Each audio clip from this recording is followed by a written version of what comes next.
Hi friends, அண்ணா சீரியலை பற்றி தான் நம்ம இந்த வீடியோக்குள்ளே பார்க்க போகிறோம். வாங்க நம்ம வீடியோக்குள்ளே போகலாம். வைகுண்டம் வந்து இசைக்கு அழைச்சிட்டு அவங்க கோயிலுக்கு வராங்க. அப்போ கொஞ்ச நேரத்தில் ரத்னாவும் அவங்க வெங்கடேஷும் அவங்களும் வந்துருந்தாங்க. வந்ததுமே வந்து நீங்கள் வந்துட்டீங்களா, சரி வாங்க நீங்களாம் போய் விளக்கு போட போங்க அப்படிங்கும்போது பார்த்தோம்னா 3 பேருமே விளக்கு போடுறதுக்காக போகிறாங்க. அப்போ வைகுண்டம் வந்து வெளியே நின்றுட்டு இருக்கவும் ரத்னா சொல்கிறாங்க, எதுக்காக அப்பா வெளியே நின்றுட்டு இருக்கிறாரு, அவரும் கோயிலுக்குள்ளே வர வேண்டியதுன்னு அப்படிங்கும்போது இப்போ இசைக்கு சொல்கிறாங்க, இல்லை அப்பா வரக்கூடாது 41 நாளைக்கு, அதனால தான் அப்பா வெளியே நின்றுட்டு இருக்கிறாரு அப்படிங்கவும் ஓ சரி சரி அப்படிங்கிறாங்க. அப்போ 3 பேரும் விளக்கு போட்டுட்டு இருக்கும்போது அப்போ வெங்கடேஷும் ஹெல்ப் பண்ணிட்டு இருக்கிறாங்க. அப்போ வந்து இசைக்கு சொல்கிறாங்க, பரவாயில்லையே மாமாவும் உனக்கு ஹெல்ப் பண்ணிட்டு இருக்கிறாரு நம்ம அண்ணன் போல அப்படிங்கும்போது என்ன இருந்தாலும் சரி அண்ணனுக்கு ஈக்குவல் ஆகுமா அப்படின்னு வந்து ரத்னா சொல்லவும் இதை கேட்டதுமே வந்து வெங்கடேஷ் வந்து கொஞ்சம் கோவப்பட ஆரம்பிச்சிருந்தாங்க. என்ன இருந்தாலும் சரி தான் அவன் அண்ணனை விட்டு கொடுக்க மாட்டா, ஆனால் என்ன மட்டும் எல்லா இடத்துலையும் விட்டு கொடுத்துருவா அப்படின்னு சொல்லி வெங்கடேஷ் வந்து மனசுக்குள்ளேயே அவங்க திட்டிகிட்டு இருக்கிறாங்க. நீ ஏன் வீட்டுக்கு வா, அதுக்கப்புறமா தான் இருக்குது என்னுடைய ஆட்டமே அப்படின்னு வெங்கடேஷ் வந்து கோவத்தோடு அவங்க பேசிகிட்டு இருக்கிறாங்க. அடுத்து விளக்கு போட்டதெல்லாம் முடிஞ்சு போச்சுது. அப்போ கோயிலில் போய் அவங்க சாமியை கும்பிட்றாங்க. கும்பிட்டதுமே வந்து இசைக்கு சொல்கிறாங்க பிரசாதத்தை கொடுக்கணும் அப்படிங்கிறாங்க. அப்போ வெங்கடேஷ் சொல்கிறாங்க, நம்ம தான் சாமி கும்பிட்டாச்சுல, நம்ம வீட்டுக்கு கிளம்பலாம் அப்படிங்கும்போது அப்போ ரத்னா வந்து அவங்க அப்பாட்ட சொல்கிறாங்க, அப்பா நாங்கள் 2 பேரும் வீட்டுக்கு கிளம்புறோம் அப்படிங்கவும் என்னம்மா நீங்கள் வந்து பிரசாதம்லாம் கொடுத்ததுக்கப்புறமா போக வேண்டியதுன்னு அப்படின்னு வைகுண்டம் சொல்லும் போது அப்போ வெங்கடேஷ் சொல்கிறாங்க, இல்லைம்மா எனக்கு வேலை இருக்குது நான் கிளம்பணும் அப்படிங்கிறாங்க.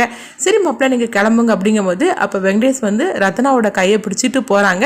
அப்போ ரத்னா இதை பார்த்து ரொம்பவே சந்தோஷப்பட்டுட்டு இருக்கிறாங்க. வெங்கடேஷ் வந்து தன்னுடைய கையை பிடிச்சி அவங்க கூட்டிகிட்டு போகிறத பார்த்து ரொம்பவே சந்தோஷப்பட்டுட்டு இருக்கிறாங்க. இந்த மாதிரி நடந்துட்டு இருக்கு. அவங்களும் கிளம்பி போயிருந்தாங்க.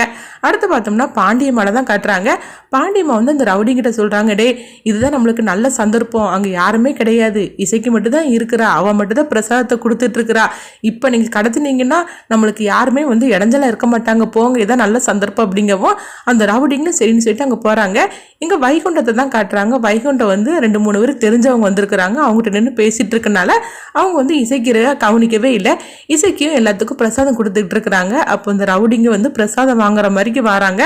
வந்ததுமே வந்து கொஞ்ச நேரத்தில் பார்த்தோம்னா இசைக்கியோட மூக்கை போட்டு அவங்க மூடுதாங்க. மூக்கையும் வாயும் மூடிட்டு அவங்க வந்து கடத்துதான். அப்போ வந்து இசைக்கு வந்து கத்த ஆரம்பிச்சிருந்தாங்க. ஐயோன்னு சொல்லி கத்தவும் அவங்க வாயை வந்து மூடிடுதாங்க. இவங்களுடைய சத்தம் வந்து வெளியே கேட்கக்கூடாதுன்னு சொல்லிட்டு பாண்டியம்மா பார்த்தோம்னா அவங்க கோயிலில் இருக்கிற அந்த மணியை போட்டு அடிக்க ஆரம்பிச்சிருந்தாங்க. அதனால இசைக்கு வந்து அவங்க கத்துற சவுண்டோ அவங்கள வந்து கடத்திட்டு போகிற சவுண்டோ யாருமே பார்க்காத மாதிரிக்கு இருந்துருது. எங்கே பார்த்தோம்னா வைகுண்டம் வந்து அந்த அவங்ககிட்ட பேசிட்டு இருக்கனால அவங்களும் இசைக்கை கவனிக்கவே இல்லை.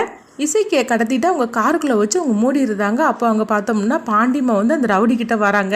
நம்ம போட்டது மாதிரிக்கே கரெக்டாக வந்து நீங்கள் வந்து அவளை கடத்திட்டீங்க, அவளை நம்ம உயிரோடய விடக்கூடாது அப்படிங்கிறாங்க. சரி நம்ம இப்போ என்ன பண்ணலாம் அப்படிங்கும்போது நான் சொன்ன இடத்துக்கு நீங்கள் எல்லாரும் போயிருங்க, அவங்க அம்மா போன இடத்துக்கே இவளையே அனுப்பி வச்சிடலாம் அப்படிங்கிறாங்க. இன்னும் போல தான் இருக்குது என்னுடைய ஆட்டமே அப்படின்னு சொல்லி பாண்டியம்மா வந்து சந்தோஷப்பட்டுட்டு இருக்கிறாங்க. அப்போ ரவுடிங்க வந்து இசைக்கை கடத்திட்டு அங்கேருந்து கிளம்பி போயிருந்தாங்க. இங்கே பார்த்தோம்னா பாண்டியம்மா வந்து அவங்க சண்முகத்துக்கு ஃபோன் பண்ணுறாங்க. சவுந்தரபாண்டி குரல்லையே அவங்க பேசுகிறாங்க. இதனால வந்து சவுந்தரபாண்டி தான் பேசுகிறதா வந்து சண்முகம் நினச்சிருந்தாங்க. அப்போ வந்து அவங்க சொல்கிறாங்க, நான் வந்து இசைக்கியை கடத்திட்டேன், உங்கள் அம்மா போன இடத்துக்கே அவளையே அனுப்பி வைக்க போகிறேன் அப்படிங்கிறாங்க. இதை கொஞ்சம் கூட எதிர்பார்க்காத சண்முகம் வந்து அதிர்ச்சி அடைகிறாங்க. இங்கே வைகுண்டம் வந்து இசைக்கியை பார்க்குறதுக்காக கோயிலில் பார்க்குறாங்க. பார்த்தோம்னா இசைக்கியை காணலை. அவங்க வச்சுருந்த அந்த பிரசாதம் மட்டும் இருக்குது. இசைக்கு எங்கே போயிட்டா, பிரசாதம் மட்டும் தான் அங்கே இருக்குது, இசைக்கு எங்கே போயிட்டா அப்படின்னு சொல்லிட்டு அவங்க வந்து ஒவ்வொரு இடமா தேடிக்கிட்டு இருக்கிறாங்க. ஆனால் இசைக்கியை காணலை, எங்கே போயிருப்பா தெரியல அப்படின்னு சொல்லிட்டு இருக்கும்போது சண்முகம் வந்து இதை கேட்டதுமே அவங்க ரொம்பவே பேரதிர்ச்சி அடைகிறாங்க. அப்போ வைகுண்டத்துக்கு உடனே ஃபோன் பண்ணி கேட்குறாங்க, அப்போ அங்கே இசைக்கு இருக்காளா அப்படின்னு சொல்லி கேட்கும்போது அதால் நானும் தேடிட்டு இருக்கிறேன், இசைக்கு பிரசாதம் கொடுத்துட்டு இருந்தா, தெரிஞ்சவங்க 2 பேரும் வந்தனால நான் பேசிகிட்டு இருந்தேன், இப்போ பார்த்தா இசைக்கியை காணலை, அவள் பிரசாதம் கொடுத்துட்டு இருந்தா, அது மட்டும் தான் அங்கே இருக்குது, இசைக்கியை காணலை, அவள் எங்கே போயிட்டா தெரியலையே, அதான் தேடிட்டு இருக்கிற அப்படிங்கவும் இது கிட்டதுமே சண்முகம் பேரதிர்ச்சி அடைகிறாங்க. இசைக்கியை வந்து சவுந்தரபாண்டி கடத்திட்டான் அப்படின்னு சொல்லிட்டு பேரதிர்ச்சி அடைகிறாங்க. சண்முகம் உடனே வந்து முத்துப்பாண்டிக்கு ஃபோன் பண்ணி இந்த விஷயத்த சொல்கிறாங்க, உங்கள் அப்பா வந்து என் தங்கச்சியை கடத்திட்டான் அப்படிங்கிறாங்க. இதை கிட்டதுமே முத்துப்பாண்டி வந்து ரொம்பவே அதிர்ச்சி அடைகிறாங்க. நான் வீட்டுக்கு போகிறேன்னு சொல்லிட்டு அவங்க வீட்டுக்கு போய் சவுந்தரபாண்டிகிட்ட கேட்குறாங்க, உண்மையை சொல்லு, என் பொண்டாட்டியை கடத்தி எங்கே வச்சிருக்கிறேன்னு சொல்லு அப்படிங்கும்போது சவுந்தரபாண்டிக்கு வந்து இது கேட்டதுமே அவங்க அதிர்ச்சி அடைகிறாங்க. இப்போ பாண்டியம்மா வந்து ஒன்றுமே தெரியாத மாதிரிக்கு அங்கே வந்துடுறாங்க. அப்போ சவுந்தரபாண்டி சொல்கிறாங்க, டே இல்லைடா நான் ஒன்றும் கடத்தலடா அப்படிங்கிறாங்க. இந்த மாதிரி தான் இந்த கதையை எடுத்துகிட்டு போகிறாங்க. அடுத்து என்ன நடக்குன்னு சொல்லி நம்மளும் வெயிட் பண்ணி பார்க்கலாம். பாண்டியம்மா வந்து அவங்க இசைக்கை கடத்திருக்கிறாங்க. ஆனால் பழியை தூக்கி அவங்க சவுந்தரபாண்டி மேலே போட்டிருக்கிறாங்க. அடுத்து தான் வந்து முத்துப்பாண்டி சண்முகமும் இதை கண்டுபிடிப்பாங்களா, என்ன நடக்குன்னு சொல்லி நம்மளும் வெயிட் பண்ணி பார்க்கலாம்.